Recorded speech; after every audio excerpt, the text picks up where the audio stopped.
Tens of thousands of Oregonians are still waiting to get unemployment checks. Today, the director of the state's employment department testified to legislators about the response to the crisis. Morgan Romero listened in, and she joins us live with the takeaways. Morgan? Hey, Laurel, right now, 38,000 Oregonians are still waiting for their unemployment claims to get processed. We're hearing from a lot of people complaining that they can't even get through to the employment department on the phone. So since the first time since the crisis began, we're hearing from the department's director. Like unemployment agencies across the nation, we were not ready for the incredible and unprecedented workload we encountered over the last several weeks. To our customers, I know in these uncertain times, waiting for confirmation of your unemployment benefits can be agonizing. For the thousands of Oregonians who are still waiting, I do apologize.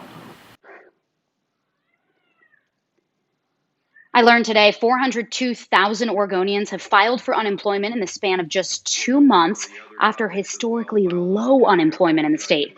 Erickson and David Gerstenfeld, also with OED, said the state has processed 91% of all claims so far, but obviously there's still work to do.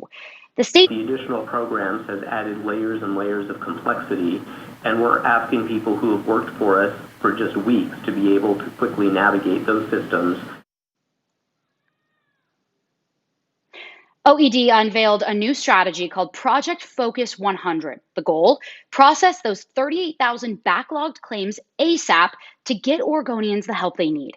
It plans to, 1, continue hiring more staff to process those claims quicker, have the most experienced workers focus on the oldest and most complicated claims, communicate about the status of people's claims more frequently, use technology to improve and speed up service. The employment department went over a lot of information in that meeting. In fact, the committee didn't even have time to ask any questions live. So they're asking lawmakers to send questions to OED this week and then await answers hopefully by Friday. Meanwhile, the House Republican caucus sent us a statement saying that they were frustrated lawmakers didn't get to ask those questions, like how did we, quote, end up in this mess, and what took the employment department so long to respond to all of this. They said that the state has failed Oregonians miserably, Laurel.